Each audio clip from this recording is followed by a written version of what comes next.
Olá, tudo bem com vocês? Prazer estar com vocês, o prazer é enorme. Nós estamos aqui na Rádio Noroeste FM, o programa é Jornal dos Trabalhadores. A gente está ao vivo porque a gente vai fazer uma discussão muito séria. Nós vamos discutir a falência dos programas de assistência social em Campinas.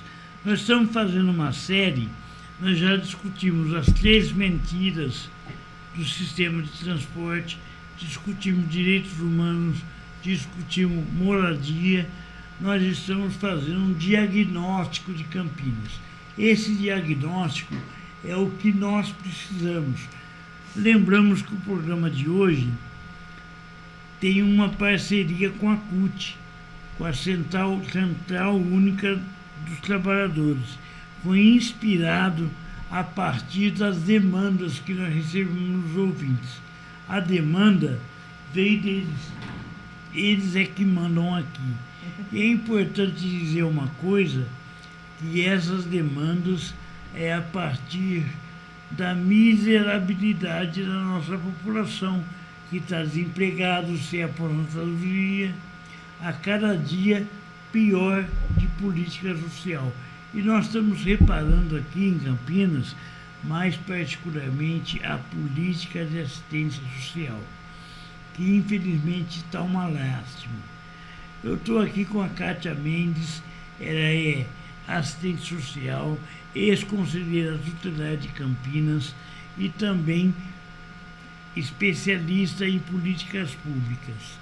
Não é papel de Estado, de político, e muito menos é papel de,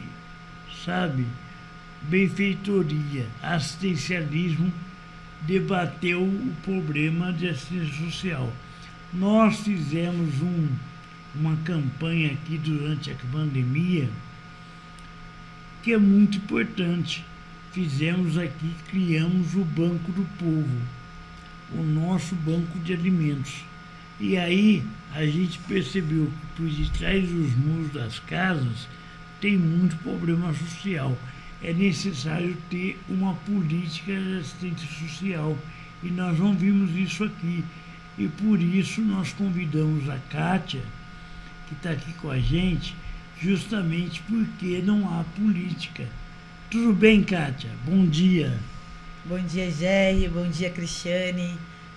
Bom dia, ouvintes da Rádio Noroeste. É um prazer estar aqui nesta manhã de sábado discutindo um assunto tão importante para a nossa cidade, a política de assistência social, que zelar por direitos, gerar por dignidade, zelar por justiça social é um compromisso que deveria ser de toda a humanidade. Nenhuma pessoa deveria passar por necessidades de fome, de miserabilidade e viver em condições subhumanas. Então, bom dia a todos, a todas. Vamos passar uma manhã aqui aprendendo junto, e discutindo um tema tão importante que é a política de assistência social na cidade de Campinas. Muito bem. Eu conheci o trabalho da Kátia quando era conselheira tutelar. Eu fui chamado pelo companheiro Alemândio para acompanhar um despejo. Nossa. Um despejo, que foi muito violento, que agora a polícia militar cercou o local e falou assim: aqui ninguém entra, ninguém sai. Só sai através do despejo. E a gente percebia, Kátia, nas crianças e no pai das crianças, um desejo, da presença de quem os defendesse.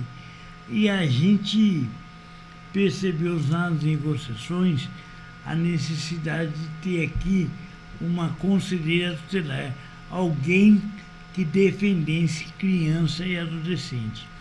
Você foi chamada ali como conselheira como forma de polícia.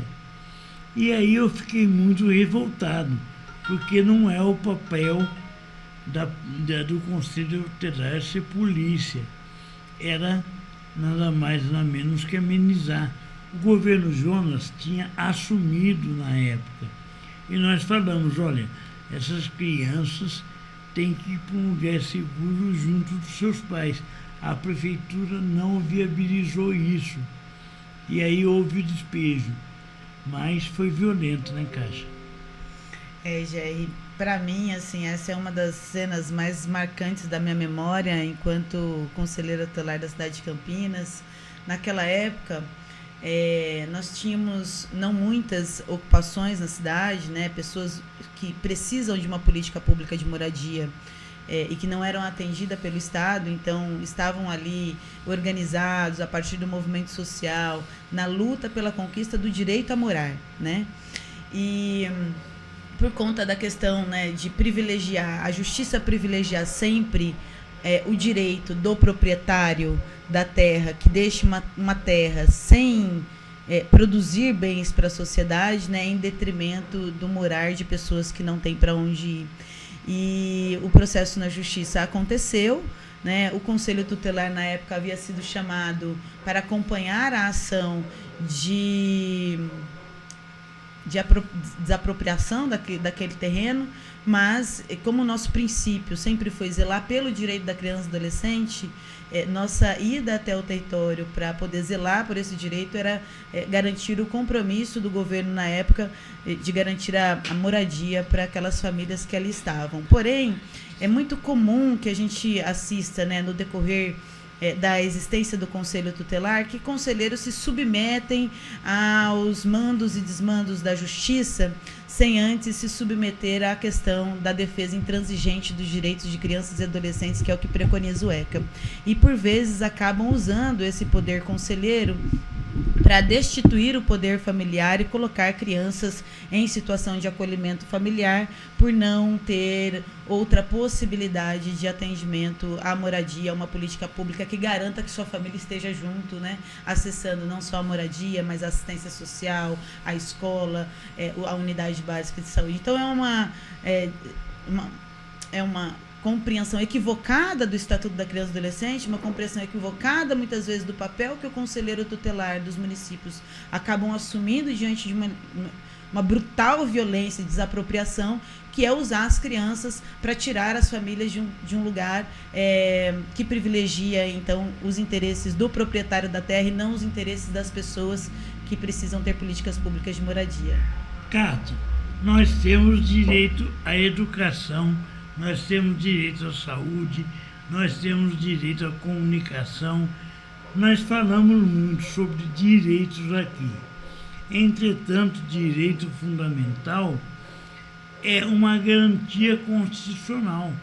E aí o direito à moradia, o direito dos pais conviverem com as crianças, é um direito fundamental. Por que a prefeitura, na época do governo Dário e Jonas, não garantiu esse direito? É um cubículo de 8 metros quadrados, falta alimento, o povo não tem o que comer, o povo está desempregado, não tem uma política de assistência. O programa de hoje, nós estamos justamente falando isso, a destruição das políticas de assistência social. Eu tenho acompanhado a questão da saúde, várias áreas da prefeitura, e eu tenho visto a entrega dessas políticas públicas para o setor privado. Campinas arrecada mais de 1 bilhão. De 1 bilhão não, é mais de 11 bilhões. E a gente não tem direito à riqueza que nós produzimos. Tem alguma coisa errada aí? Assim, eu tive um episódio, inclusive ontem, na minha vida pessoal, né, em que eu ouvi de uma pessoa da minha relação próxima que disse: eu posso, mas não quero. E eu fiz essa análise dessa frase nesse lugar mesmo do Estado, né? O Estado democrático de direito, que arrecada por meio dos impostos de todos a questão dos recursos para poder executar as políticas públicas. Então, isso significa que ele pode, mas ele não quer. E ele não quer para determinados perfis, né, executar uma política pública de garantia de direitos, porque priorizar a quinta malha de asfalto em bairros de elite dessa cidade foram priorizadas nesse processo, né, e priorizar o direito de uma criança de se alimentar numa periferia, o direito de uma família de ter onde morar, o direito da isenção de taxas de água, de luz, o direito de acesso ao Bolsa Família, que também é um problema que nós vemos nessa cidade. Então, a Prefeitura de Campinas pode, mas não quer fazer. E não quer fazer não é agora. Não quer fazer nesses últimos 12 anos que a gente vê aí um grupo político na cidade que está existindo para não atender as necessidades dos mais pobres. Eu queria, Jerry, trazer aqui para a gente poder pensar sobre a questão da política de assistência social, uma questão de dados numéricos sobre a caracterização das famílias do cadastro único. Então, nós vivemos numa cidade de mais de 1 milhão de habitantes, certo? E desse 1 milhão de habitantes, a gente tem cerca de 139.789 pessoas cadastradas no cadastro único. Desses 139 mil, se a gente tem, né, 1 milhão de pessoas, a gente tem uma porcentagem significativa de pessoas que são dependentes da política da assistência social para a garantia da sua sobrevivência. A gente tem cerca de 61 mil famílias, 44% dos cadastrados ao cadastro único, que vivem em situação de extrema pobreza. E cerca de 28 mil, 20%, que vive em situação de baixa renda. E 50 mil, 36%, que vive com renda entre meio salário mínimo e uma per capita familiar de R$ 218 por pessoa da família. Essas pessoas que estão inseridas nesse programa representam 12.422 idosos e 11.047 pessoas com deficiência. É importante a gente saber qual é o universo que nós estamos tratando, porque se nós temos cerca de 11 mil pessoas com deficiência incluídas no cadastro único, isso não significa que nós temos 11 mil pessoas com deficiência na cidade de Campinas. Mas entre as pessoas com deficiências mais pobres, que estão na cidade de Campinas, nós temos o número de 11 mil pessoas registradas no sistema. Pensar no universo desse contingente de pessoas, a gente também tem que pensar em que território essas pessoas estão. Então, quando você faz o mapa da cidade, né, as pessoas com deficiência moram no Cambuí? Moram, mas elas não estão no cadastro único. Elas têm outro tipo de acesso à cidade. Mas as pessoas com deficiência que moram no Campo Belo, que moram aqui na região do Boa Vista, que moram na região do São Marcos, que moram nos concentrados empobrecidos da cidade, para poder acessar uma política pública de assistência social, elas precisam fazer deslocamentos imensos na cidade. E você discutiu aí com o Juarez Matias, né, a questão... Matheus. A questão da mobilidade na cidade. Então, uma pessoa que precisa sair do Campo Belo para acessar um serviço de reabilitação, um atendimento especializado, ela precisa passar num sistema de transporte ruim, sem acessibilidade. Hoje o transporte é sujo, né? Ele não garante. A gente entra com uma roupa limpa no ônibus, a gente sai suja, gente, porque assim é uma falta de zelo e de cuidado com os mais pobres de maneira avassaladora. E além de percorrer um grande caminho para poder acessar um direito. Então, a pessoa que precisa atravessar a cidade para fazer um atendimento de saúde acaba desistindo de fazer esse atendimento tanto de saúde quanto de assistência social para acessar os seus direitos básicos e aquilo que não é um favor, né? Acho que é muito importante a gente referendar a política da assistência social como uma política pública a quem dela necessita. E não pode ser um favor, como também não pode ser uma vergonha, né? Porque eles querem embutir na sociedade que essa política ela é algo vergonhoso. Uma pessoa que precisa acessar uma política de Estado para poder manter a sua sobrevivência, ela como se ela não tivesse a dignidade necessária para suprir sua própria existência, sua própria sobrevivência. E esse conceito é um conceito muito capital, né? De que o capitalismo precisa de uma mão de obra que fique ali, né, no exército de reserva para que ele possa explorar cada vez mais os trabalhadores e aqueles que estão incluídos no mundo do trabalho sintam medo de ficar na fila da fome e da miséria. Então, eles se sujeitam a relações de trabalho que são violentas, né, que praticam assédio, porque aquele assalariamento do trabalhador em más condições de trabalho permite que ele não vá para a linha da fome. Esse todo é um sistema que se gera para que as pessoas que são usuárias de uma política, elas se sentem envergonhadas e muitas vezes têm o direito desse benefício e acabam não acessando esse direito porque é tido como uma política que é de favorecimento, assistencial, de que eu estou te ajudando. E isso implica uma série de outras questões que historicamente a assistência social combate e deve ser combatida como uma política de direito e não de assistencialismo. O nascimento do SUAS, ele se dá em 2005, no governo Lula, no primeiro governo Lula. Ele trata todo um sistema de atenção dividido em vários níveis de proteção, e isso precisa ser ampliado e não reduzido, e isso precisa ser cuidado pela população com os mecanismos de participação social e controle social, para que a gente possa ter cada vez mais a vida no centro da política e a vida digna e a vida justa. Acho que assim, para a gente começar o debate, acho que dá para seguir assim, né? Bom debate. É isso que nós queremos com a Rádio Noroeste, levar informação e levar reflexão. Eu lembro a você, ouvinte da rádio, que nós somos uma associação que procura fazer uma reflexão. Somos uma diretoria aqui da rádio que discute o pé no chão, sabe? Nós não seguimos a política editorial da Globo, o que a classe média pensa. Não, nós estamos discutindo política pública para aqueles que mais precisam, né?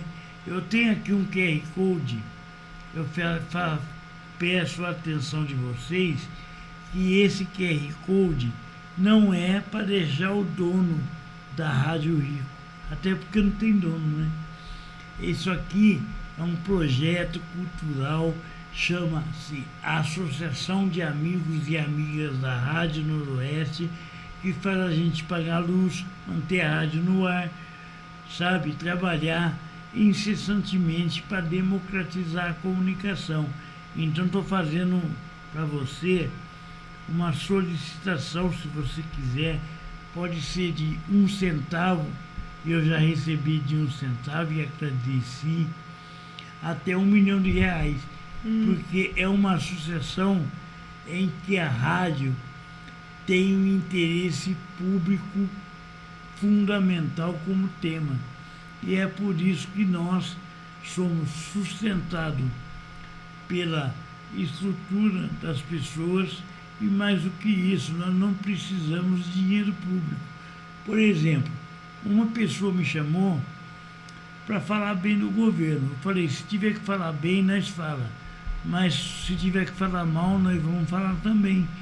Nós queremos autonomia. E isso não está garantido.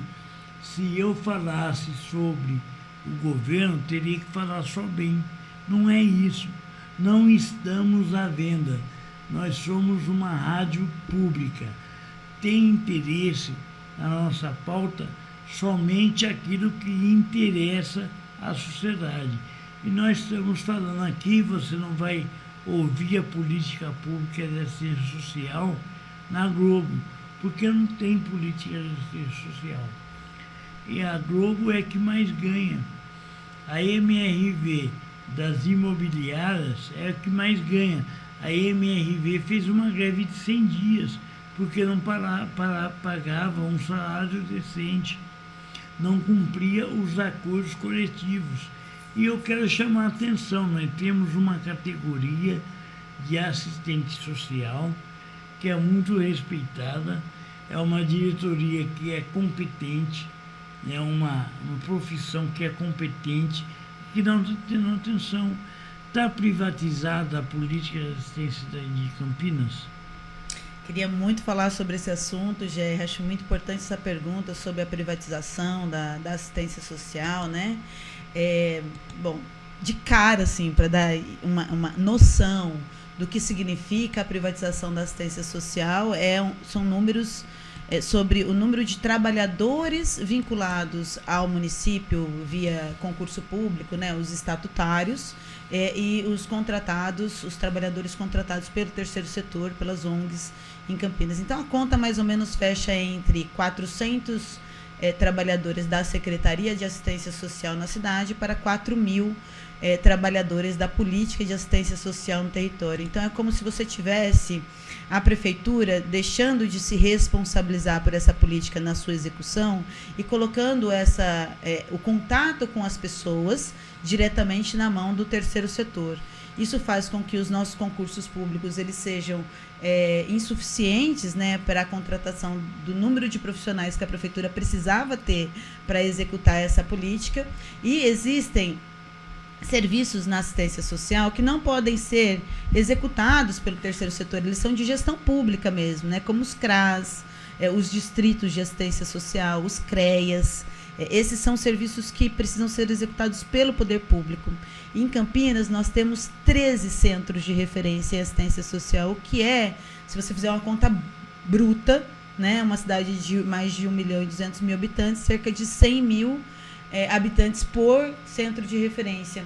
Como é que você consegue ser referência na proteção social básica, que é aquela mais ampla, né, que dialoga no fortalecimento das relações da comunidade, da família e dos outros serviços, com 100.000 pessoas e serviços extremamente precarizados, com poucos trabalhadores, com número de cadastradores do cadastro único insuficiente e com um problema que eu vejo que é um problema da transição digital, né, e que nós temos uma realidade latente na cidade de Campinas, que para acessar o serviço do CRAS, a pessoa que vive em situação de pobreza, de extrema pobreza na nossa cidade, precisa ter um acesso tecnológico, porque ela só consegue fazer esse cadastramento se ela usar o 156, o WhatsApp do cadastro único ou as páginas do município para agendamento.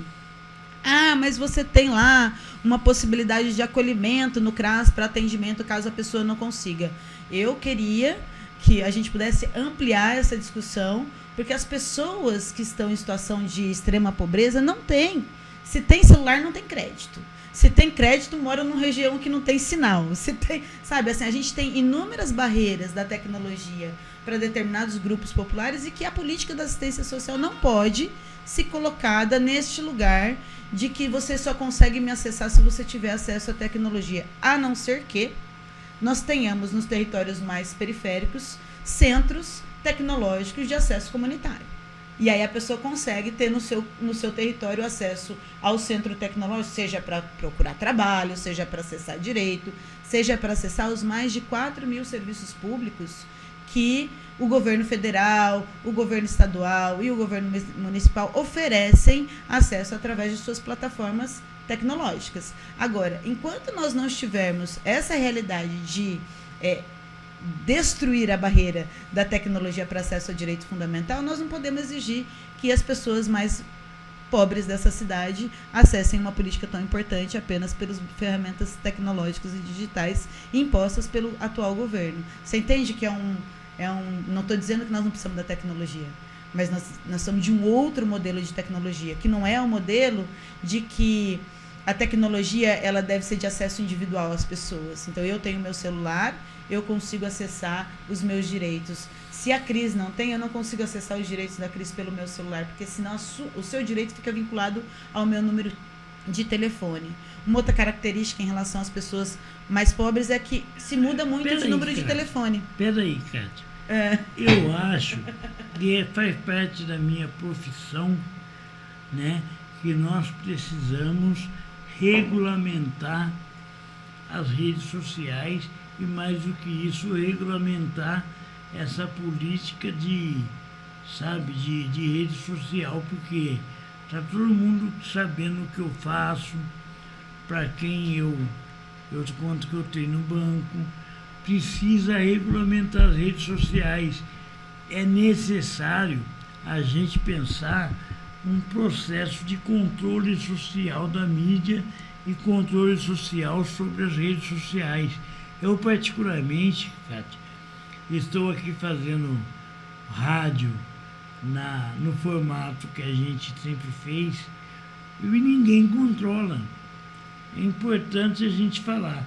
Estamos em YouTube, estamos na rede tal, mas você não pode publicar um texto. O algoritmo te pega. Então nós estamos sendo, controlado 24 horas por dia.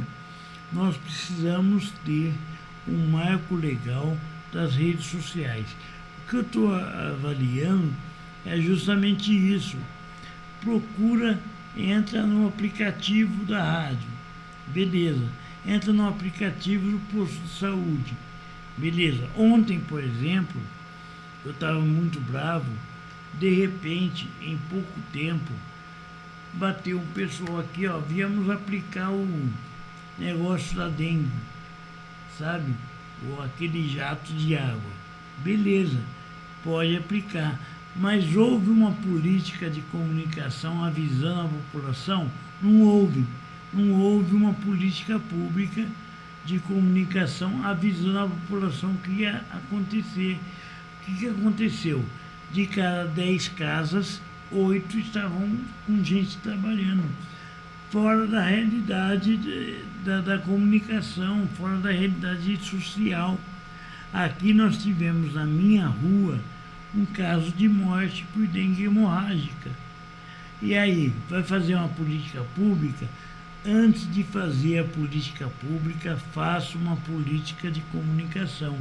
Por exemplo, eu estou há meses tentando marcar uma consulta e entra no aplicativo, entra em tal, isso aí eu não tenho acesso.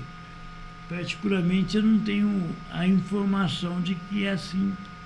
E aí é uma dificuldade enorme.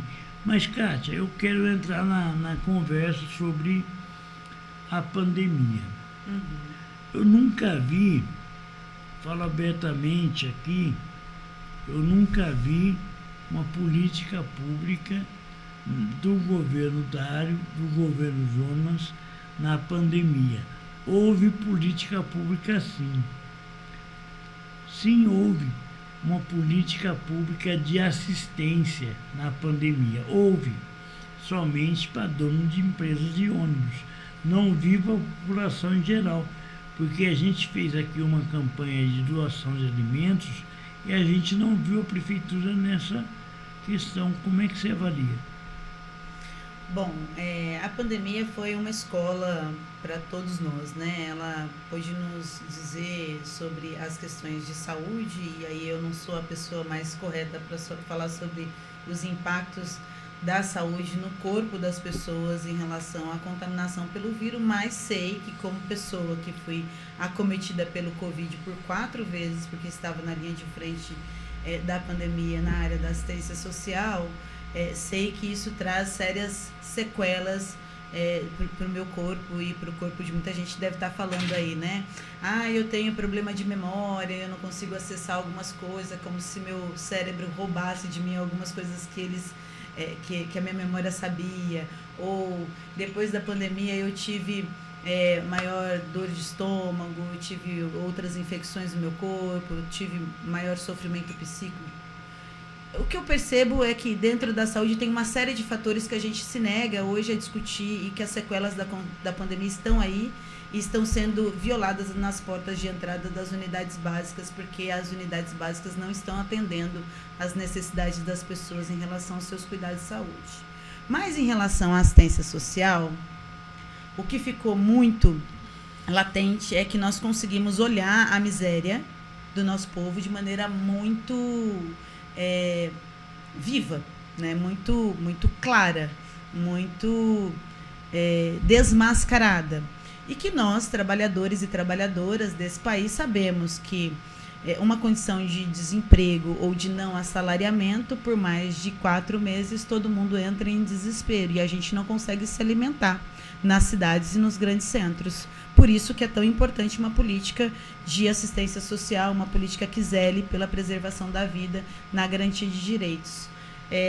Se você perguntar a uma pessoa que estava num sítio, que estava numa comunidade quilombola, onde se planta o que se come, o impacto que a pandemia causou na vida dessas pessoas é muito diferente do impacto das pessoas que estão nos centros urbanos e que precisam, para poder comprar o seu próprio alimento, sair para o mundo do trabalho.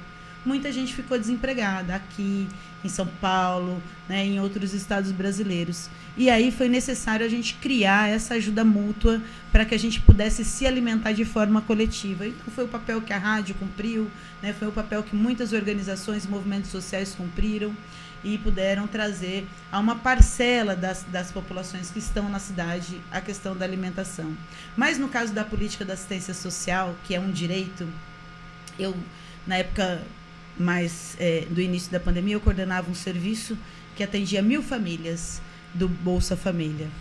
E eu recebia cerca de 300 cestas básicas. Então, ao mesmo tempo em que algumas pessoas que estavam na saúde escolhiam aquelas vidas que iam ou não iam para o respirador, de acordo com os parâmetros de saúde e da equipe médica, a assistência social tinha que escolher quem comia. Isso é tão cruel quanto escolher quem ia para o respirador ou não. E eu vi coisas muito bonitas, viu? Mas assim, na necessidade latente pela sobrevivência, que as pessoas, às vezes, que recebiam a cesta nesse mês, dividiam com aquele que não tinha recebido no mês o pouco do alimento que era distribuído. Então, a gente não teria sobrevivido nas comunidades se nós não estivéssemos nos organizado e junto uns aos outros, nos alimentados coletivamente. Porém, a pandemia acabou, né? No sentido lato da palavra, da questão da contaminação, na questão do acesso à vacina. Mas os impactos que a pandemia trouxe não acabaram. Então, as pessoas que estavam em situação de miséria permanecem em situação de miséria. E os recursos que vinham para alimentar as pessoas que estavam em condições de miséria não chegam mais às suas comunidades. E nós vemos em Campinas, regiões que vivem o impacto da fome de maneira avassaladora e a necessidade da gente ter um programa que trabalha a questão das cozinhas solidárias como um direito à alimentação digna, orgânica e de qualidade para quem não tem condição de comprar um gás, não tem condição de comprar uma comida e os R$600 do Bolsa Família não são suficientes para manter uma família durante todo o mês com acesso à alimentação digna e de qualidade. Bom, Kátia, estou feliz com você aqui. A população está participando através do nosso Facebook, a partir do nosso YouTube, o YouTube do Zuckerberg, sabe? Nós pedimos para você, ouvinte, que possa sintonizar a rádio 105.9, Rádio Noroeste FM, uma rádio pública. E aí, a nossa pauta ela é direcionada para quem ouve a rádio. É lógico que quem está na rede social, a gente direciona se o Zuckerberg não censurar, porque nós temos a política pública como mote para o nosso programa. Eu estou me lembrando de uma coisa, Kátia. Quando nós estávamos pressionando o governo para discutir lockdown, a prefeitura estava dando dinheiro para os empresários de ônibus, a rodo. Não era pouca grana, não. Ou seja, não fez lockdown e muita gente morreu por contrair o Covid dentro do ônibus. A prefeitura deu acompanhamento para a família dessas pessoas que estavam doentes, principalmente para os órfãos da Covid.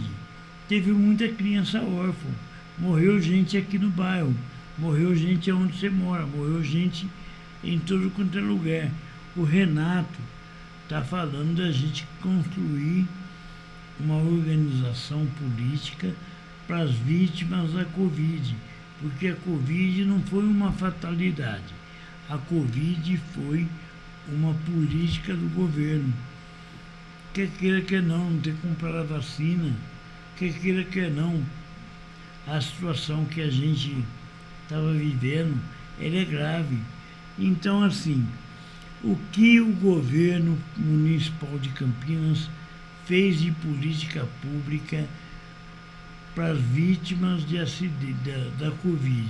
Não é só para quem morreu, quem fica com a herança da Covid, ou seja, filhos de trabalhadores e trabalhadoras, qual a assistência que deu? Na verdade, assim, muitos dos lugares que passavam pelo processo da Covid, as comunidades organizadas que acessavam as doações dos alimentos, entregavam esses alimentos em mãos das pessoas que necessitavam. Em Campinas, o governo decidiu fazer uma política diferente. Ao invés de organizar a questão de logística, de entrega de cesta, que possibilitava que as pessoas, inclusive, com as medidas... Deixa eu te interromper, desculpa, Cátia. Eu me lembro, na época que a gente fez o nosso banco de alimentos, cadastramos família e tal, mas colocamos na mão do prefeito.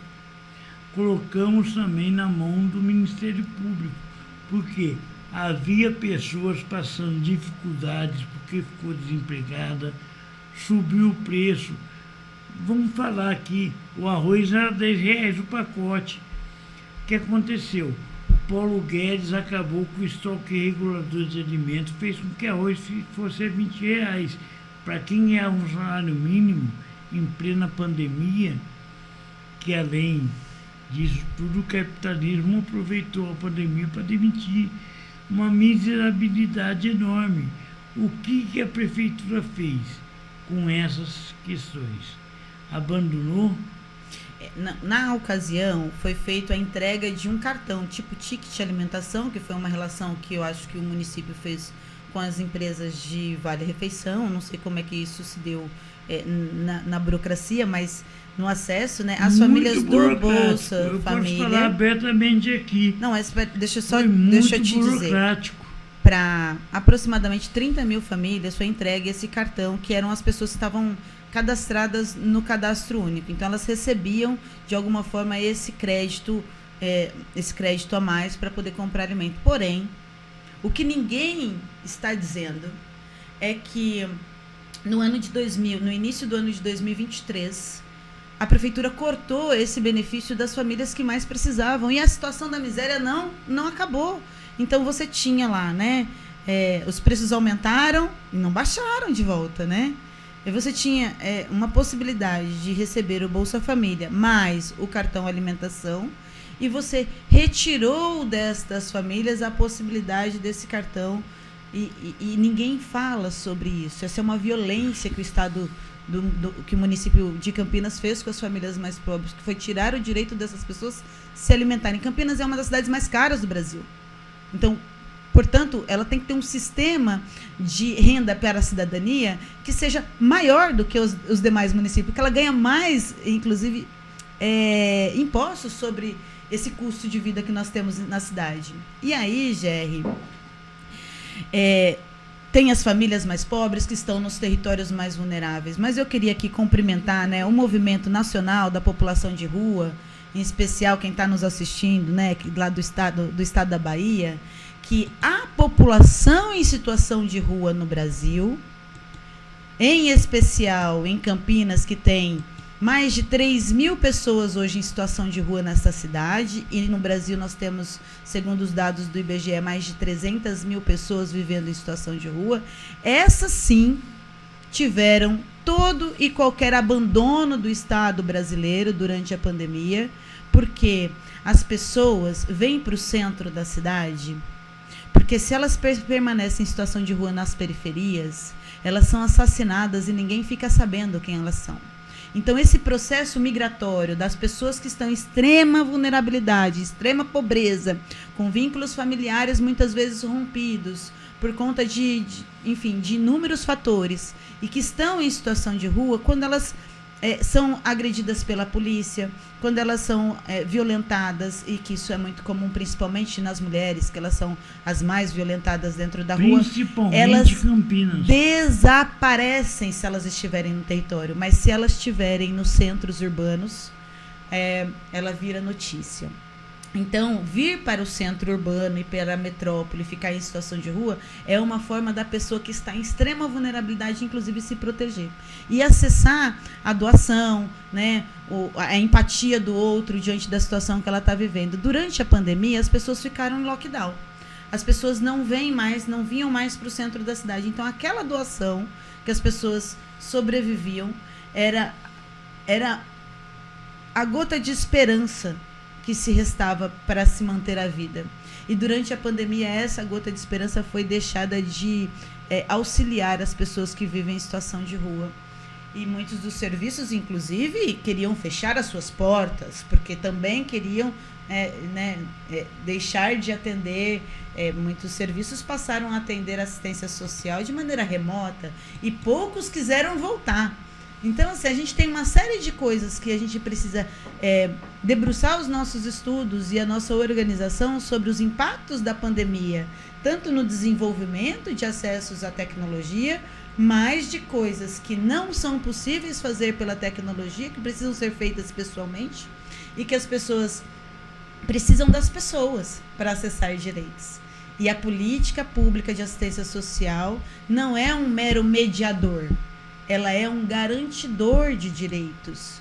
E ela precisa ter esse compromisso com a vida humana e principalmente com aqueles que estão em condições mais desumanas da cidade. Então, é preciso que a gente tenha uma política séria e, pelo que eu vejo e pelo que eu vivo dessa política nessa cidade, o governo Dardo não tem esse compromisso. Eu gostaria, inclusive, de que os pobres dessa cidade, as pessoas que são usuárias das políticas públicas, pudessem demiti-lo nesse processo da eleição. Porque o que é a eleição? A eleição é um processo que você contrata o gestor público do seu município. Então, se ele não atende às necessidades de quem mais precisa, nós precisamos demiti-lo desse cargo, né? Eu levantaria essa bandeira aí para o próximo período. Outra pessoa para colocar no lugar.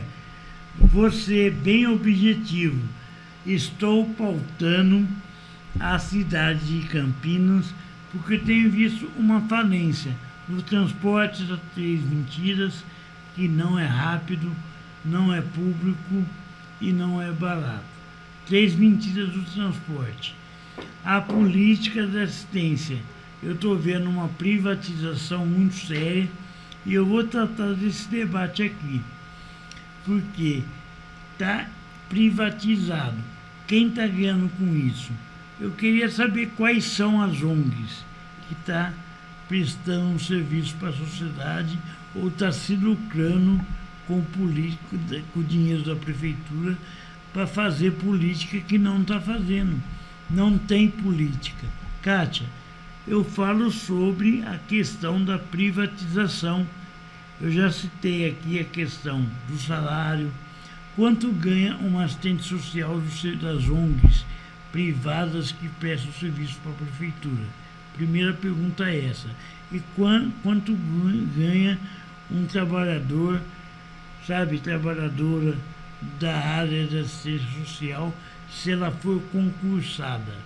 É uma diferença enorme. Vamos ouvir isso? Sim, muito boa sua pergunta, Gerry, porque essa desigualdade, né, que não trata com isonomia os trabalhadores da assistência social, e aí, assim, a palavra isonomia parece um palavrão, né?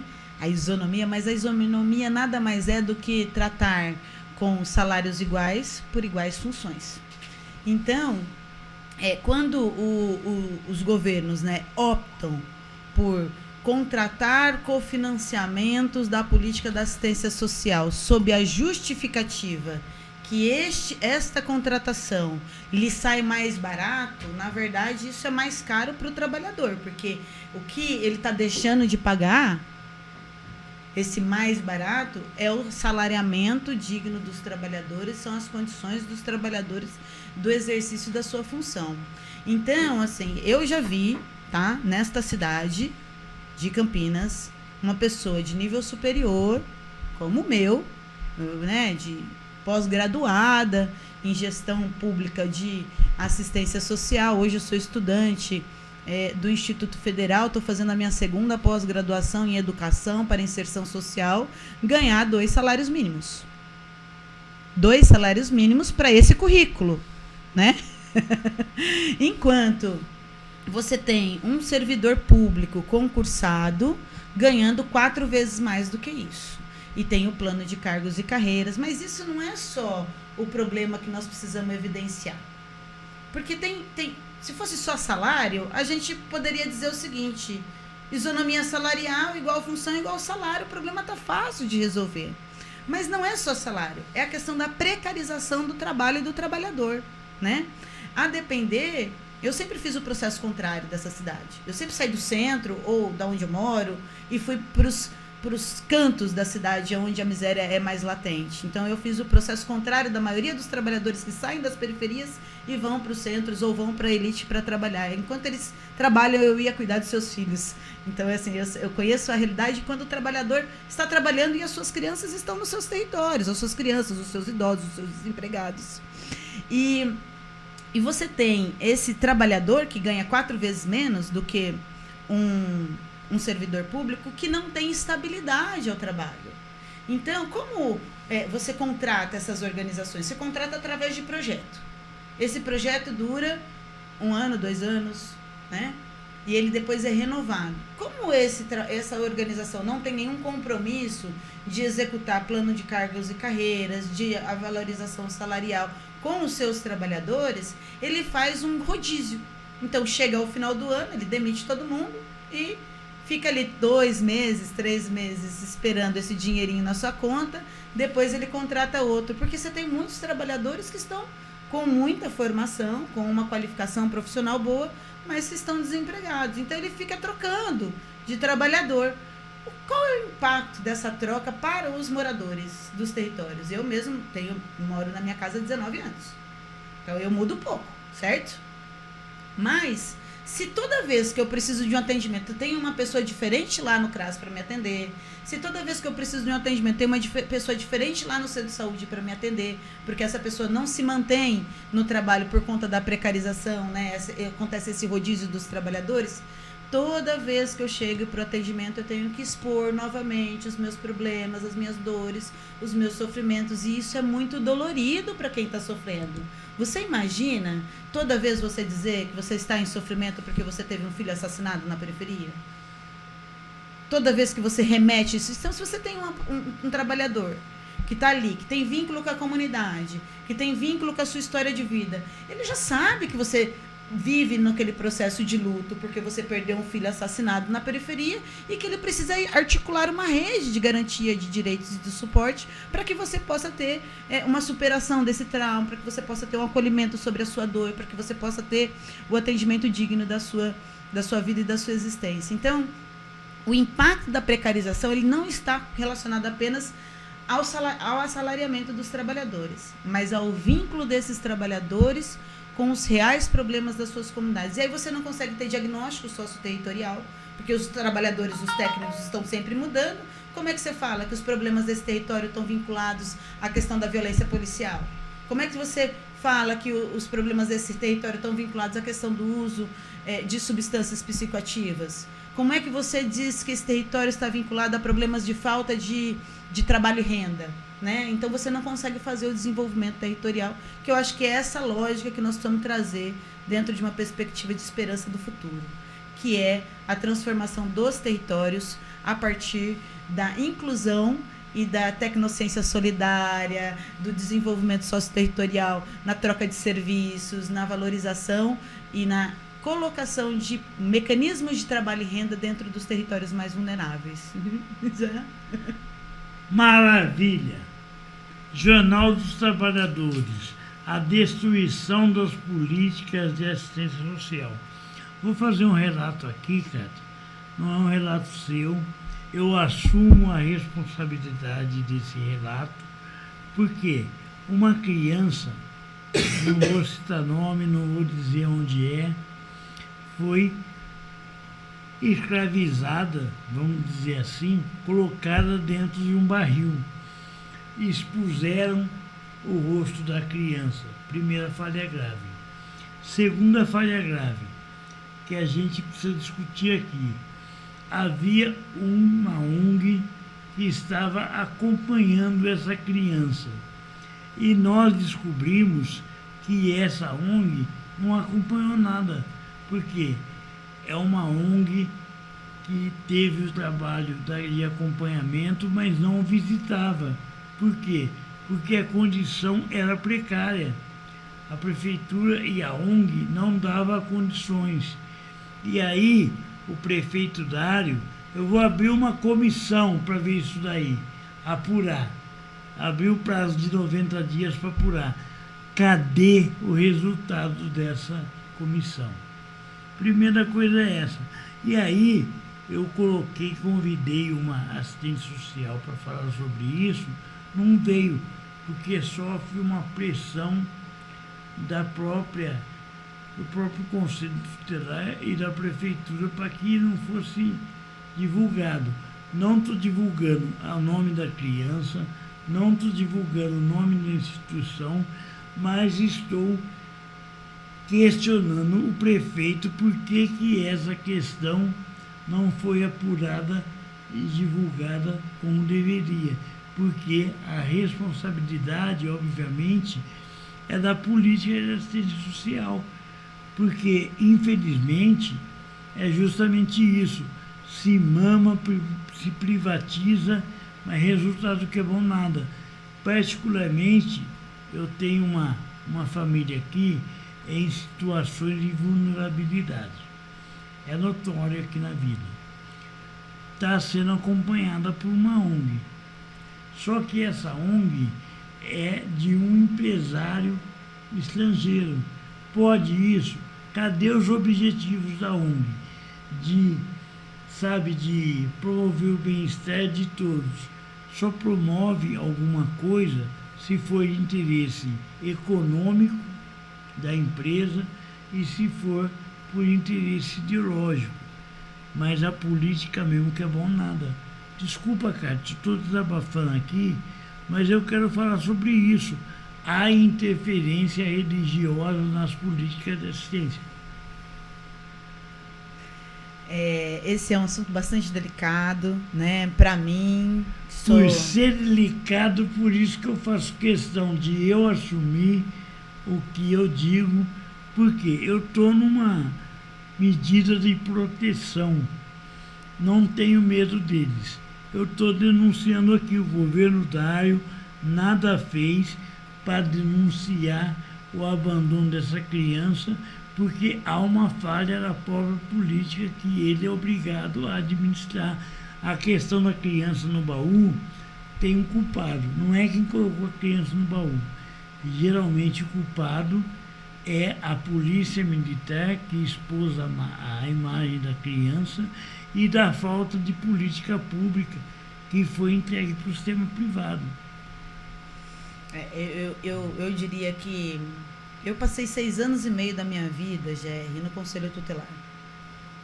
E eu posso dizer que eu vi coisas que, às vezes, antes de dormir, eu ainda me lembro, porque são histórias muito tristes, de situações desesperadoras que envolvem as nossas crianças e adolescentes. Então, a violência doméstica, o abuso sexual, o trabalho infantil, o não atendimento adequado para crianças com deficiência das políticas públicas, é uma estrutura, né, as crianças em situação de rua, é uma estrutura de um sistema que cuida de determinadas crianças e abandona outras. Então, essas que estão abandonadas, elas têm endereço. É isso que eu acho que nós precisamos pensar. Existem territórios que você tem a maior pobreza, que você tem o menor número de serviços. Como é que você pode me dizer, por exemplo, que um centro de saúde, numa periferia dessa cidade, fecha as portas 3 horas da tarde? Que a pessoa, para sair desse território, para chegar numa UPA, num pronto atendimento, ela precisa, se tiver com uma dor, ela precisa se movimentar e não consegue atendimento ali próximo da sua casa. E essa pessoa é a que não tem dinheiro para pegar o ônibus. Então, assim, você tem uma série de fatores em territórios vulneráveis nessa cidade que potencializam a situação de violação de direitos de crianças e adolescentes. Em razão dessa história que foi um escândalo durante a pandemia, né? Inclusive, nós usamos isso num processo seletivo onde eu trabalhava para poder ver o que os técnicos que estavam se submetendo ali, né, no cuidado da proteção do direito estavam pensando sobre a questão da tortura, né? Porque nós temos práticas de tortura contra crianças nesta cidade. E nós não temos nada que traga um contraponto a esse instinto de tortura que as pessoas têm em relação às crianças mais pobres. Ela não se dá só no âmbito familiar. A tortura contra as crianças, ela se dá no âmbito escolar, ela se dá no âmbito da saúde, ela se dá no âmbito do território, porque você não tem outras coisas, outras políticas que possam substituir a dor por políticas de alegria, de felicidade, de criatividade, de empoderamento. Por quê? Na minha opinião, tá? Manter essas pessoas, essas famílias, essas crianças em condição subhumana faz com que elas estejam mais, inclusive, submetidas a processos de manipulação nesses períodos como eleitoral. Por exemplo, porque ainda nós temos um sistema de compra de votos, porque quando você vai lá e entrega uma cesta básica para uma família que viveu os últimos 4 anos numa condição de miséria e diz agora, no meu bairro tem isso, né? O candidato que está lá disputando as eleições é o dono do mercadinho. Então, ele media a questão do apoio do voto dele, porque ele sabe que ele tem um recurso ali para poder comprar isso. Isso não vai aparecer em lugar nenhum. Então, essa condição de manter uma certa parcela da população em condição de sem atendimento, sem orientação, sem uma política, faz com que ela esteja submetida a um processo de maior controle para defesa da sua própria sobrevivência. É o que eu penso. Bom, Kátia, outro debate que eu quero chamar, primeiro, é justamente isso. Está aqui o Pix da Rádio Noroeste para você fazer uma doação, porque a rádio é sem fins lucrativos. O pessoal costuma ligar, chama tal pessoa que ela está atuando nisso aí. Ela é candidata para atrair voto. Rádio não é palanque, tá? A gente quer chamar a atenção sobre isso. No próximo bloco, eu vou pegar tudo isso que você está falando, a política de assistência, política de transporte, direitos humanos, e vou colocar tudo isso para o candidato Pedro Tourinho, candidato a prefeito pelo PT, que vai estar aqui no próximo sábado. Importante a gente entender que é necessário pensar numa sociedade mais humana. E é isso que a Rádio Noroeste defende, uma sociedade mais humana, uma sociedade que nós queremos e entendemos que somos nós que produzimos a riqueza e que nós queremos essa riqueza distribuída para a gente. Sobre a questão de saneamento, é muito sério.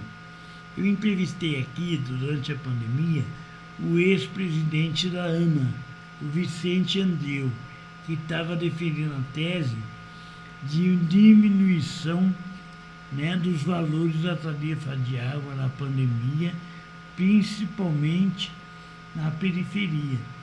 E o que o governo fez sobre isso? Muito pelo contrário. A Sanasa tem seu lucro de quase 1 bilhão, entendeu?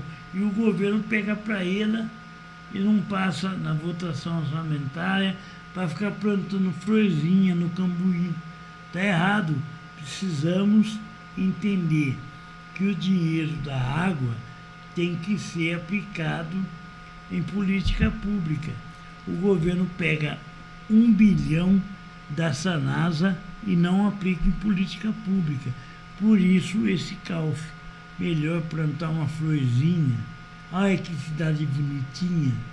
Ao mesmo tempo, o DR do governo Tarcísio, com o apoio do vice-prefeito Vandão, está fazendo um despejo irregular, porque despejo, todos eles são irregulares, porque todos têm direito à terra, das famílias do Campo Belo, construindo um elevado. E aí esse elevado é para esconder a pobreza. Claro. É um projeto extremamente nazista. E está por dentro disso o governo Tarcísio, o DR, o Vandão, esconder a pobreza do Campo Belo. Eu queria que você falasse sobre isso, porque é importante colocar aquilo que está escancarado, os problemas sociais de Campinas. Ô, Jair, obrigada por essa pergunta, assim, porque, de verdade, acesso à água é um acesso que as pessoas precisam ter, né? É um direito universal. A maior parte do nosso corpo é constituído de água, a gente precisa de água para beber, a gente precisa de água para cozinhar, a gente precisa de água para higienização, a gente precisa de água para a vida saudável. Assim, não é possível viver sem água. E nós somos a geração que faz o acompanhamento dessa transitoriedade de coisas que são recursos naturais, que eram obtidos de forma gratuita pela natureza, e hoje a gente se vê submetido a ter que comprar água, inclusive para beber, né? Eu me lembro, na casa da minha avó, que a gente tirava a água do poço. Eu me lembro de tomar banho da água do poço e de escovar o dente e de lavar o rosto de manhã com a água do poço, e era uma água bem gelada, mas que tinha uma talha, filtro de talha. Eu tenho uma talha aqui. Você tomou água do filtro. Tinha uma talha que era da nossa altura, assim, que a gente tinha acesso à água o tempo todo e que era a melhor água, mais gostosa que eu já tomei na minha vida. Hoje, eu tomo uma água que vem da Sanasa. Eu não acho que a água da Sanasa da minha casa tem um gosto bom, tá? Eu acho que ela tem um gosto ruim.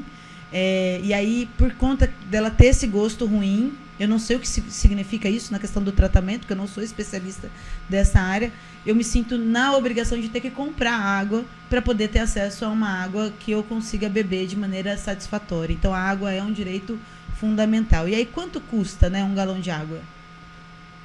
Como esse mercado ele tem se expandido, porque as pessoas não vão conseguir beber as águas que são distribuídas em seus domicílios, a não ser que elas se submetam a ter esse gosto, que é um gosto... Não sei se aqui é ruim também, mas na minha casa é. Enfim, esse não é o único problema de acesso à água, dele ser um direito fundamental e dele ser garantidor da vida.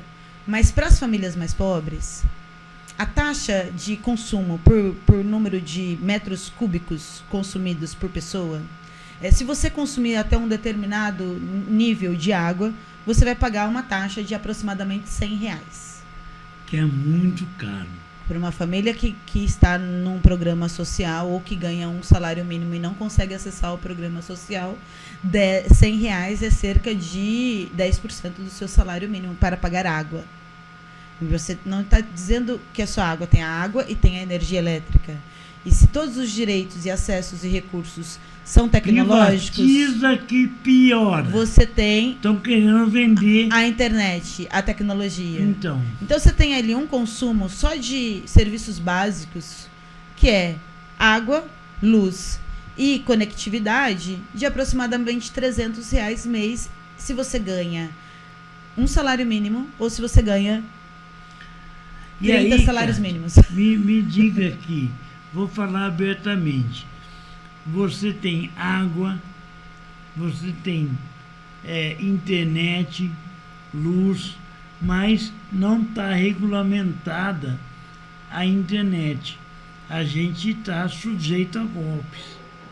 Golpes dos mais... É por isso que nós defendemos a regulamentação, o marco legal da internet no Brasil. E temos que defender a questão da gratuidade, né? Porque a taxa social do acesso à conectividade precisa vir nesse pacote que está inserido a questão do acesso à tarifa social da água, o acesso à tarifa social da energia elétrica, e nós precisamos regulamentar o acesso da tarifa social à conectividade e acesso à internet. Sabe quem está nos ouvindo? Quem? Adivinha? O ex-ministro das Comunicações, Paulo Bernardo, o responsável pelo Plano Nacional de Banda Larga, que deu muito dinheiro para essas empresas patrocinarem o golpe político. É verdade, Paulo. Eu sou seu amigo, a gente se respeita, mas o Plano Nacional de Banda Larga está aí o resultado. Está aí o resultado que a gente não tem acesso à internet, porque a comunicação é um direito. A dignidade humana é um direito. Mas cadê a comunicação como direito? Não, é isso que a gente precisa discutir, Paulo. Fez burrada, sim. Não nos ouviu. Ouviu só os burgueses e os donos de tênis. E tem mais, assim, no caso da conectividade, né, Jerry, as escolas, elas não necessariamente se atentam ou se preocupam com a questão do acesso ou não dos seus alunos, né, do letramento digital ou não de suas famílias. Kátia, eu vou fazer uma correção aqui. O Paulo Bernardo não é meu amigo pelo que fez. A gente se respeita enquanto ser humano, mas eu não tenho relação pessoal nenhuma com ele, e é bom que se saiba isso. Não tenho relação política, relação pessoal com o ex-ministro Paulo Bernardo. Sim, mas continuando sobre a questão da conectividade, assim, por muitas vezes eu estava no serviço de assistência social e era procurada por uma mãe que não tinha qualquer tipo de letramento, seja ele de alfabetização ou letramento digital, informando que não ia ter aula naquele dia e que a professora tinha passado a lição através de um recurso tecnológico da Secretaria de Educação do Estado de São Paulo. Aí ela falava, como é que eu vou ajudar meu filho a fazer lição se a gente não tem celular, se a gente não tem computador, se a gente não tem internet, ele vai ficar com falta? Então, você tem um processo que é tratar de forma desigual quem está em desvantagem dentro do processo do acesso. Conectividade é um direito fundamental, assim como energia elétrica, assim como água, assim como alimentação, na minha opinião. Mas voltando ao assunto da água de Campinas, o prefeito Dário passou os últimos 4 anos sem resolver o problema do endividamento das famílias mais empobrecidas da cidade em relação ao pagamento de água. Durante a pandemia, foi suspenso a questão dos cortes. E foi aberto, isso aqui é até uma denúncia, viu, Jerry? Foi aberto para que as famílias pudessem fazer as suas negociações por meio da tecnologia. Então, vamos supor que você estivesse com a sua casa alugada. A família... Só pelas tecnologias não podemos nunca chegar numa assistente social, olhar no olho dela e falar o que nós estamos sentindo sem água? Não. Durante a pandemia, as pessoas fizeram uma força-tarefa para que as pessoas não fossem até a Sanasa. Inclusive, até hoje, para você conseguir atendimento, você precisa agendar, né? E aí foi aberto um sistema tecnológico para as pessoas que estavam devendo na Sanasa, naquele momento da pandemia, fazerem as suas negociações. Agora, imagine que sua casa não seja você que esteja morando, apesar das contas estarem em seu nome. Ela esteja alugada ou você esteja emprestado essa casa para alguém que morando de forma cedida. Se a pessoa tinha seus documentos, ela fez um acordo e uma negociação em seu nome, deixou a dívida para você. Então, assim, a questão da segurança da informação dos acordos comerciais, né, a partir da Sanasa, ela é frágil e ela precisa ser denunciada e apontada. Contudo, nesses últimos 4 anos, desde esse momento, não foi feito cortes de água. Há muito tempo eu queria denunciar isso. Um diretor de educação da Prefeitura de Campinas alugou a casa para uma senhora. E aí ele não pagou uma conta d'água e a pessoa que alugou é pobre e ele falou assim, ó, você denunciaria um diretor de educação da prefeitura? Quer saber o nome dele? Eu falo aqui. Não, fala não. Eu falo o nome dele aqui, não, se for o caso. Fala. Ele chegou na pessoa, alugou a casa e não pagou uma conta de água. Quem que sofreu? A dona da casa. Um diretor de educação da prefeitura que sabe o que ele faz, por incrível que pareça, vem aqui na Rádio Noroeste pedir para mim abrir um espaço para ele falar de cultura de paz. Cultura de paz se promove a guerra? É essa a discussão que eu vou fazer sempre. Não dá. Por isso que aqui na rádio a gente adotou uma política de quem sabe, descumpre a lei humanizadora. Não tem espaço aqui. Por isso, por exemplo, um vereador que votou, sabe, para caçar uma vereadora negra, não tem espaço aqui.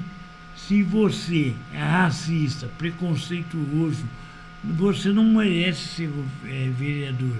Você merece estar em cana por ser nazista. E aqui na Rádio Noroeste, para quem prega e faz uma cultura de paz realmente, cabe o espaço aqui. Agora, fala de cultura de paz e, ao mesmo tempo, promove a guerra contra os mais fracos. É isso que para nós. Mas olha não qual tem que é o cabimento. problema que nós vamos ter que enfrentar nesse próximo período em relação à água. Como as águas não foram cortadas e não foi aberto um processo justo, sem juros, né, de negociação com quem estava devendo, as pessoas estão somando entre 5 mil, 30 mil, 15 mil, 30 mil reais, a depender do número de pessoas que vivem numa casa que está sem pagar água desde 2021, 2020, por aí. Então, nós vamos ter uma realidade em que a Sanasa, para o próximo governo, ela esteja com um discurso de extremo endividamento, que as pessoas não estão pagando as suas contas. Quando, na verdade, ela mascara o empobrecimento das pessoas e a falta de acesso às pessoas a um direito fundamental, que é a questão do pagamento da tarifa social. Mas para você negociar a dívida da Sanasa, você precisa ter dinheiro e dar uma entrada de 15%, negociar em suaves prestações de 24, 48, e se for até o serviço social, até 60 vezes, para que você possa acessar o benefício da tarifa social. Se nós temos uma desregulamentação da questão do trabalho, do acesso à renda na cidade, né, as pessoas vivendo com menos, como é que ela negocia, como é que ela acessa um programa e como é que ela vai ter acesso à água de maneira digna no próximo período. Então, assim que o governo Dário passar as eleições, porque eu acho que ele não vai fazer isso agora, vai existir um processo de corte de água em massa. E aí nós vamos estar com um caos instalado na cidade. E isso é, para mim, a cena da campanha do Dário, em que o governador de São Paulo, que quis privatizar a Sabesp, o Dário empresta o martelo, um empresta o martelo para o outro, num programa aí da campanha, dizendo que a promessa desse próximo governo é a privatização. E eles vão usar isso como um processo de que, assim, olha, tá vendo? A Sanasa é um problema, porque tem muita gente que está devendo.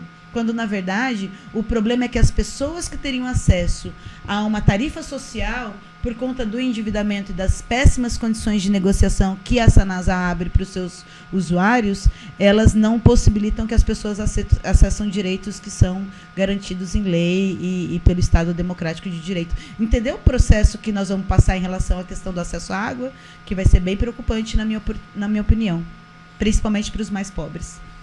Bom, estamos ao vivo no Jornal dos Trabalhadores.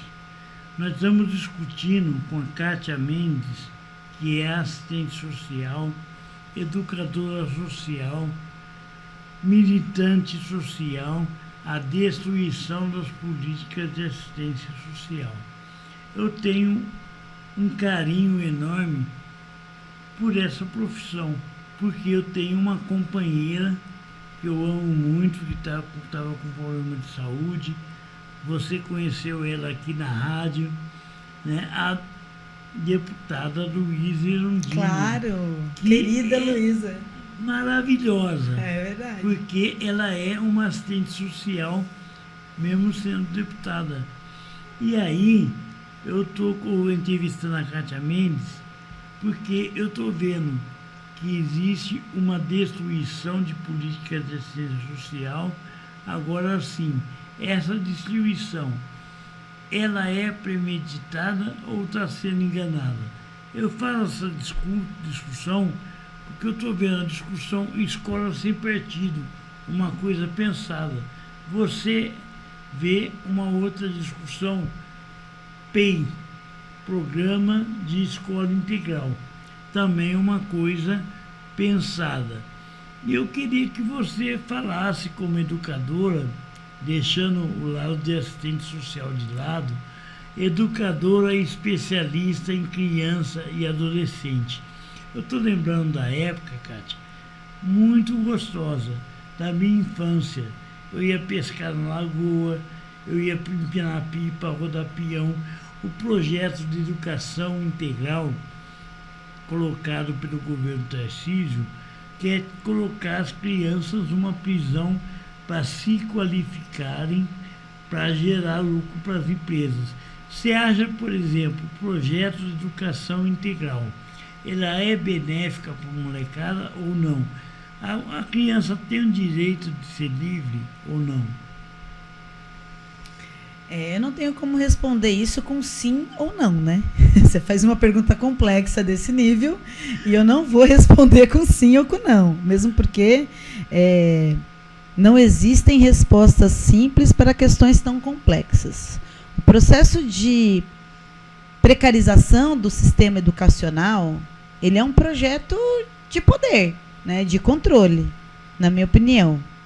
E ele é ofertado de maneira singular e criativa para determinadas classes sociais, com sistemas de educação Waldorf, Freinet e outros pensadores do desenvolvimento educacional que valorizam exatamente isso que você trouxe, né? Que é a brincadeira, que é o livre, que é o cuidado com a natureza. Pescar, nadar, empinar pipa, que é o aprender. Namorar, que era muito importante quando começou a minha adolescência. Eu apontei também. Eu gosto de ser criança ainda. Um exercício maravilhoso que eu não quero perder nunca. Eu costumo brincar aqui com os ouvintes, né? Que é importante demais a gente brincar. A gente brinca com nossos ouvintes aqui, por que não? Por que impedir que o meu neto tenha essa liberdade de brincar, de, sabe, andar do riozinho, apesar que não pega peixe, mas era muito bom. Eu estou querendo isso para ele. Ele tem o direito de ser livre. Estão querendo tirar ele. Continuando assim, né? O experimentar a vida, né? E é com esta experimentação poder aprender ciências, matemática e tantas outras coisas, são pedagogias extremamente refinadas, mas que hoje estão apenas sendo desenvolvidas em projetos pedagógicos pagos e de maneira muito cara e que só tem acesso a determinadas classes sociais. Então, por exemplo, como é que a gente sabe o processo de trazer a criança para entender o processo de evaporação da água?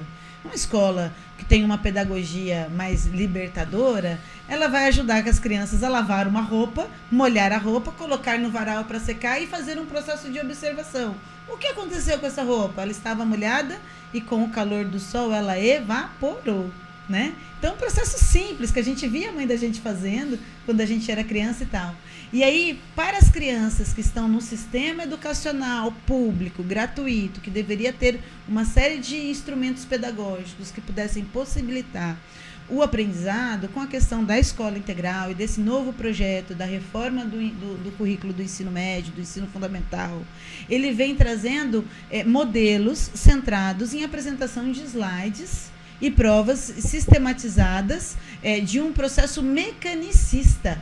E que se o professor em sala de aula rompe com aquele paradigma e vai fazer um processo de construção mais libertadora, ele será inclusive punido pelo processo de não estar acolhendo a pedagogia doutrinadora que o Estado quer implementar nessa reformulação. Então, Gerry, nós estamos vivendo um processo muito preocupante. Eu tive acesso ao encontro que aconteceu latino-americano agora recentemente na Unicamp, Exocit, e tive acesso à apresentação de alguns trabalhos. Eu, inclusive, apresentei um trabalho sobre a questão da transição digital e acesso a direitos fundamentais da população em situação de rua, e tive a oportunidade de ver outros estudiosos de outras áreas apresentarem seus estudos e a avaliação do processo educacional na transição digital entrega, em sua maioria, né, um processo de fracasso escolar, tanto para o profissional que está na sala de aula,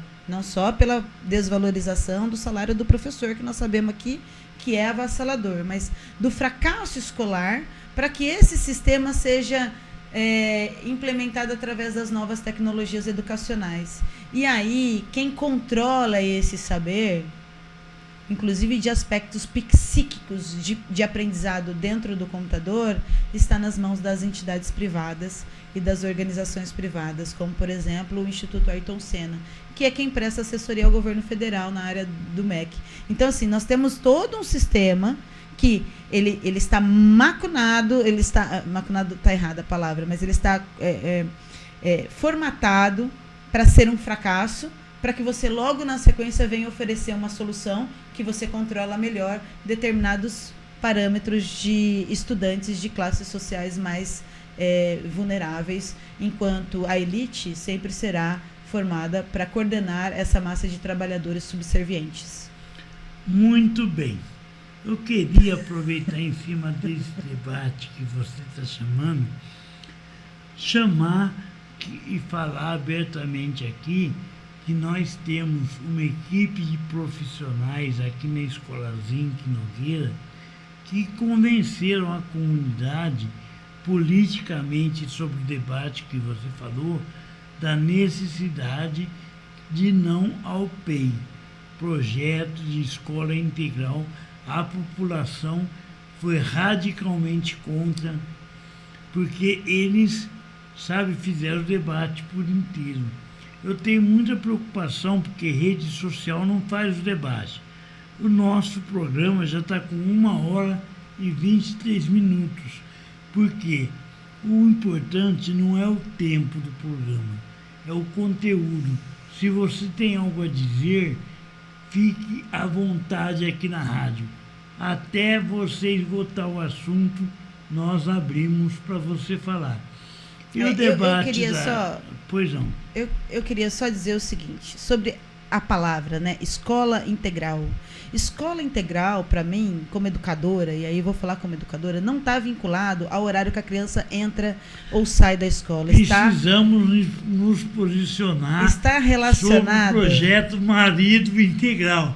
Está relacionado à integralidade do processo educacional, porque não é só a escola que é a instituição capaz de fornecer subsídios para o processo de educação de uma criança. A sua comunidade tem que proporcionar espaços integrais de convivência, de cultura, de aprendizado, né? A sua família, os seus aspectos espirituais. Eu não estou dizendo aqui que a evangelização das suas comunidades, mas as pessoas têm o direito de acessar. Nós vivemos num país laico, né, de viver as suas experiências religiosas nas suas diversidades, né, que o Brasil ele é um país laico e nós precisamos potencializar isso. Então, falar em educação integral, para mim, não é falar em tempo da criança na escola, mas como nós, enquanto sociedade, enquanto comunidade, estamos capazes para poder olhar uma criança indo para a escola e dizer que essa criança está indo num caminho seguro, que ela não vai, que é uma menina, que ela não vai ser abordada ali por uma pessoa que queira violentá-la sexualmente, que ela tenha segurança no seu trajeto de ir, no seu trajeto de voltar, que ela tenha acesso a um parque, que ela tenha acesso a brincadeiras, que a gente tenha espaços de múltiplas recreações, né, de construção livre do aprendizado do conhecimento. Então, para mim, a escola integral, ela está fora dos muros da escola. E no estado de São Paulo, é importante a gente falar sobre isso, sobre o prédio das escolas estaduais.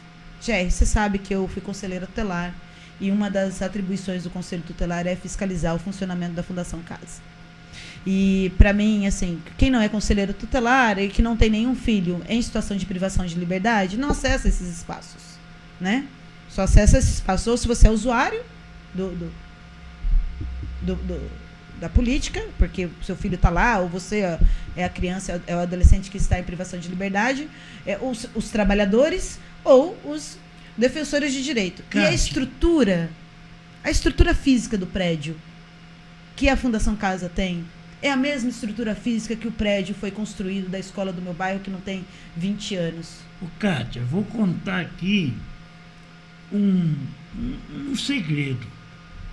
Eu fui condenado, na época quebraram meu joelho a polícia, falaram que eu estava agredindo os PMs, Como é que eu iria agredir PM com o joelho quebrado? Fui condenado a prestar serviço comunitário. Chegando lá, queriam que eu desse aula para a criançada que está na Fundação Casa. Achei legal. Vai aprender rádio. Mas aí eu percebi na primeira aula que enquanto as pessoas estão lá para assistir a aula, nisso tinha um pitbull com um porrete na mão para ver o ensinamento. Eu falei assim, não é assim. Eu sou livre. As crianças também têm que ser livres. Uma delas é aprender com o ensinamento que nós queremos que ela seja livre. Porque do jeito que dá para reprimir a criançada, não é aprendizado, é imposição. E agora eles estão querendo discutir um negócio muito doido, porque eu servi o exército e desobedecia mesmo o meu capitão, me orgulho muito disso, né? Porque eu era rebelde, não é só por rebelde, não chamava ninguém de senhor, porque ninguém é senhor de ninguém. E estão querendo militarizar as escolas. Como é que você, como educadora social, avalia essa questão? Fere o ECA, a Escola Militar e o PEI, ou não? E mais do que isso, perguntaram para as crianças se eram a favor de ser doutrinada na base do sim, senhor. Queria ouvir de você, se isso realmente é legal, se está dentro da lei, se não está dentro da lei, se não estando dentro da lei, o político merece ser punido por isso. Olha, Pauleira pergunta, velho. Você vê como a assistência social ela está vinculada mesmo a uma compreensão de sociedade como um todo. Olha, eu coloco abertamente aqui. Veio na Rádio Noroeste, você vai ser questionado. Porque nós somos um grupo de marxistas. Nós queremos retorno àquilo que nós produzimos. Nós somos socialistas. Nós não somos prefeito, não somos governo e muito menos defendemos o Estado que nos massacra. Vai, Kátia, fica à vontade. Essa é uma questão muito séria, né? Porque a gente vive nesse debate do controle de corpos e mentes. Então, para tratar sobre o assunto das escolas militarizadas, eu queria também trazer junto com esse tema a questão da medicalização das crianças nas escolas. Então, nós temos uma sociedade adoecida, né? Pais que passam, familiares, né, que passam cerca de 2h30 no transporte público para chegar nos seus trabalhos, que cumprem uma jornada excessiva de 9 horas diária de função para um assalariamento miserável, né, dos trabalhadores assalariados, e que voltam mais 2h30 de transporte, chegam em casa exaustos e não conseguem ter convivência familiar e comunitária com seus filhos. E aí essas crianças vivendo, né, eu estou falando mais uma vez, da educação de determinada classe social, porque o burguês não precisa trabalhar, né? Ele vive do lucro e da renda dos trabalhadores. Não prega um prego, mas acha que está trabalhando, né? Então, assim, pensando nisso, as crianças que estão nesse processo, né, que vão para a escola e que demandam ali da escola, para além de um acesso a um ensino-aprendizado, a aprender o português, a matemática, a aprender as ciências, a física, a biologia, elas também precisam... Kátia, deixa eu interromper rapidinho, pedir para a nossa produção aqui para servir uma água para a gente, porque falar 2 horas sem parar, ninguém merece, né? Então, estou pedindo para a Cristiane me ajudar aqui com uma água, de preferência um cafezinho também. Estamos chegando já ao final do programa, né? Mas a gente entende que você deve debater tudo que estiver ao seu alcance e que você acha que deve debater. Então continuando, né? Para que a gente possa ter uma sociedade controlada, a gente não vai se ater às questões sociais que estão relacionadas à questão do desenvolvimento humano e social, e a gente vai se ater a questões de controle das massas. Como se dá o controle das massas? Através das forças de segurança e medicamentosa. Então, o projeto de escolas militarizadas, ela está ligada exatamente a um projeto de sociedade que quer implementar a questão dos corpos e mentes. Se você estiver contrariando o sistema, você será controlado ou pelas forças da segurança pública ou pelas forças da saúde farmacêutica, dos medicamentos psiquiátricos, enfim, de controle da sociedade como um todo, medicalização da sociedade e da vida. Com isso, você perde a capacidade de reflexão territorial das vivências e das violações de direito e de organização e rebelião contra o sistema que nos está imposto. Então, assim, essa questão da escola militarizada, ela vem como um projeto de futuro mesmo, para quem para controlar os próximos corpos e mentes que forem contrários à ordem mundial, à ordem da sociedade que controla corpos e mentes. Então, ou você vai estar vinculado ao sistema de segurança ou ao sistema de saúde.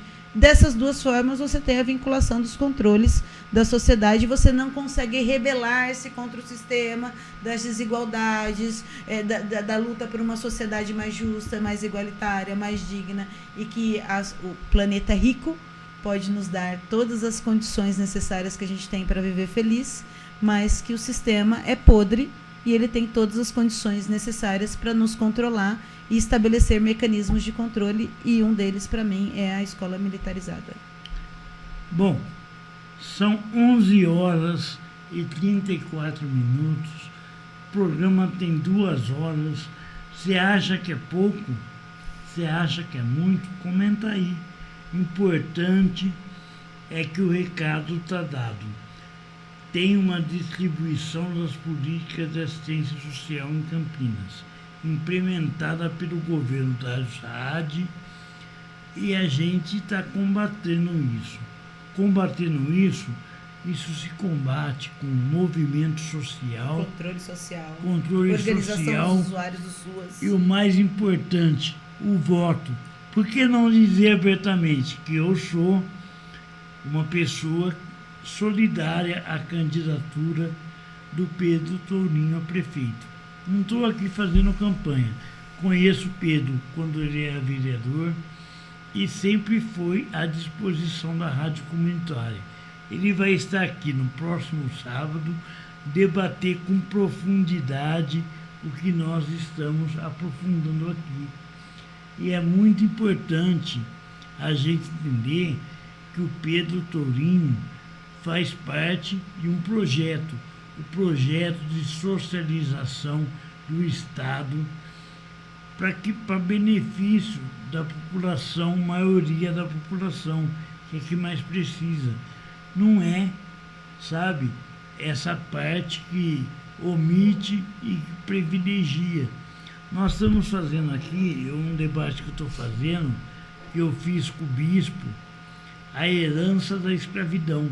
A herança da escravidão de Campinas, vamos ser objetivo. Quem é a família EPTV? É a herança da escravidão. A família Coutinho Nogueira, sabe? São descendentes dos escravizadores. O dono do Correio, família Godoy, também era senhor escravo. A riqueza produzida pelo negro que foi escravizado ainda persiste. Nós queremos essa riqueza de volta. Queremos a reparação histórica da riqueza de quem a produz, ou seja, dos seus descendentes. Porque a gente não pode ser aberto e dizer que da riqueza dos barões do café do século retrasado é o Bradesco. O Bradesco é da família Coutinho Nogueira, família Setúbal, sabe?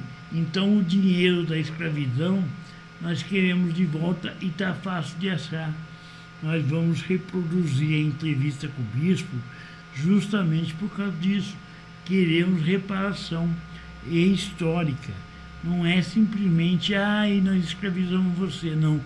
A sua família sempre viveu na riqueza escravizando os outros. Então está na hora de devolver o que é dos negros. Desculpa, está demorando muito, 2 horas, mas, cara, nós queremos debater tudo. Alguma coisa ficou para debater que eu, particularmente, deixei passar batido?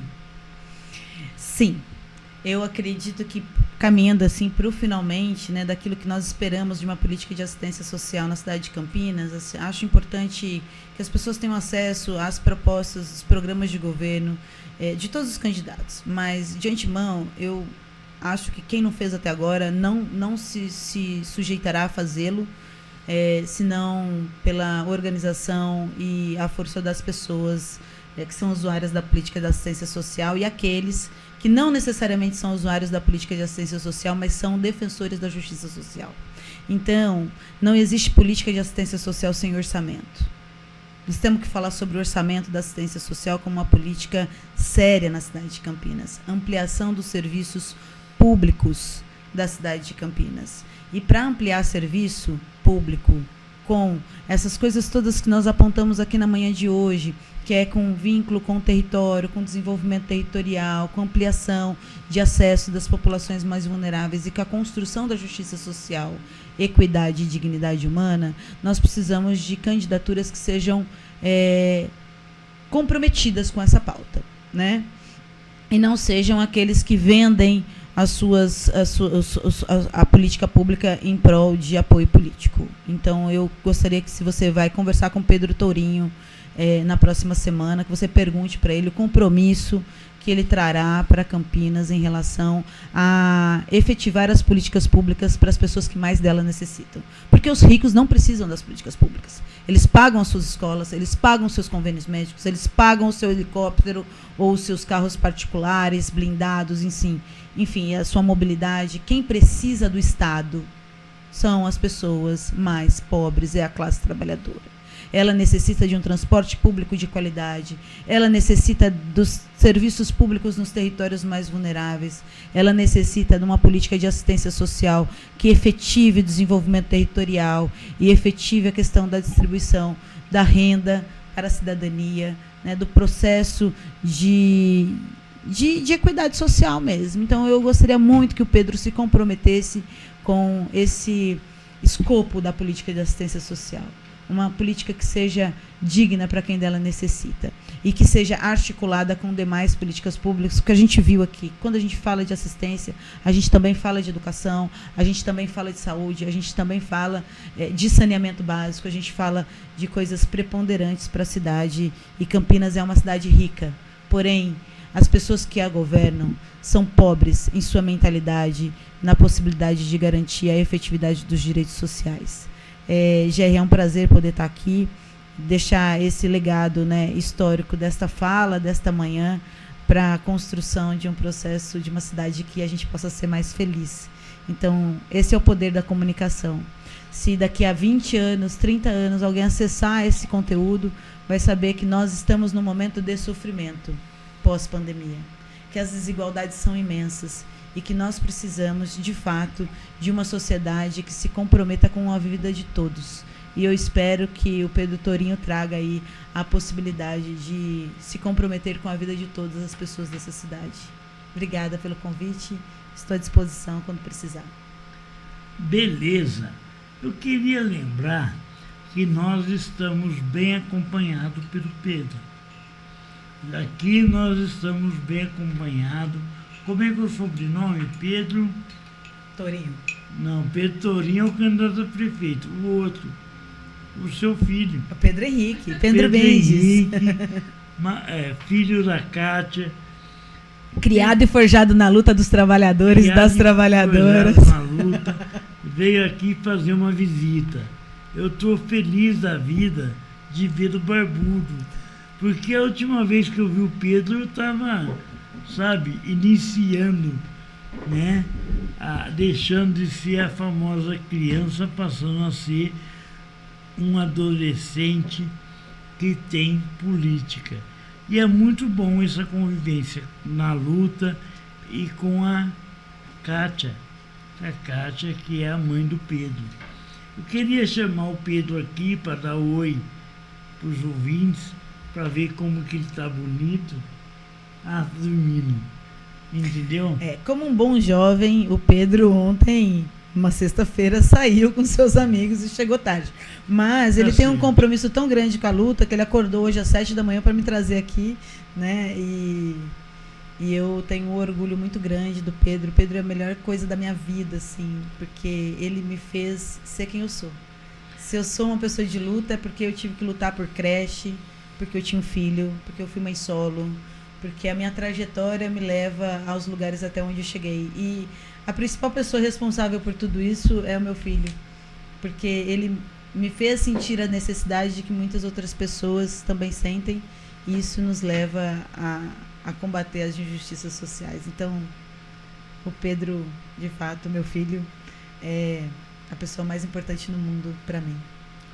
Pois é, falando sobre pessoas importantes, eu posso dizer, todo mundo fala isso, que minha vida mudou, porque está aqui do meu lado a minha esposa, radialista, minha companheira, Cristiane Costa, que sempre coloca o GR na linha.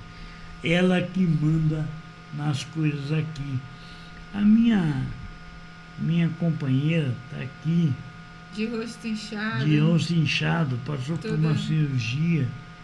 E nós temos que levantar a mão para o céu e dizer, ela está lá em cima cuidando de mim. Muito obrigado.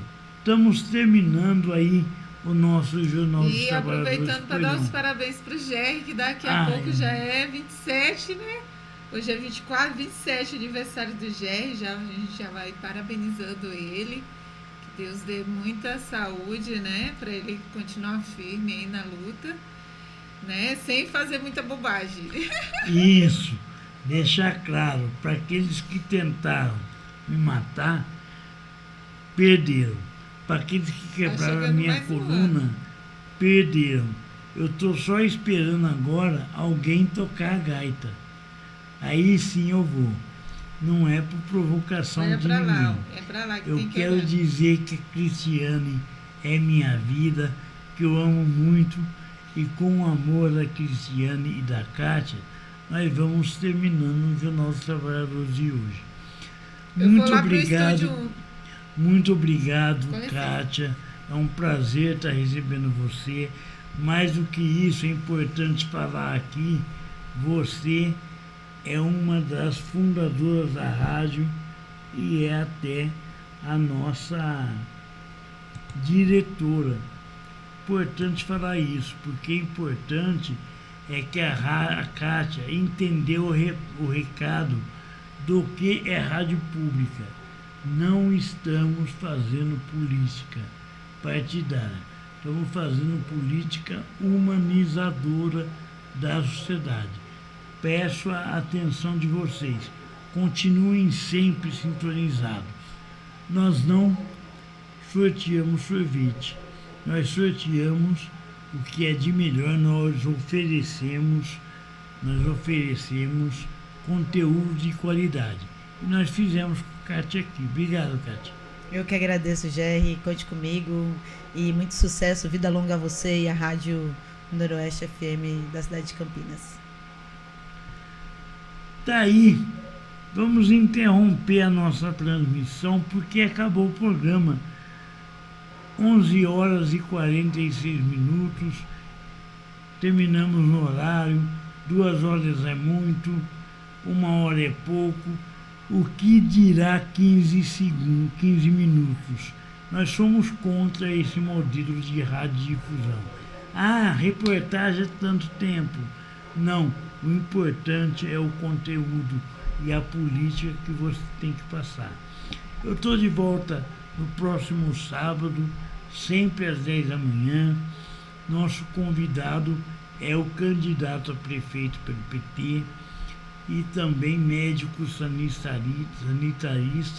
e ex-vereador de Campinas, o Pedro Tourinho.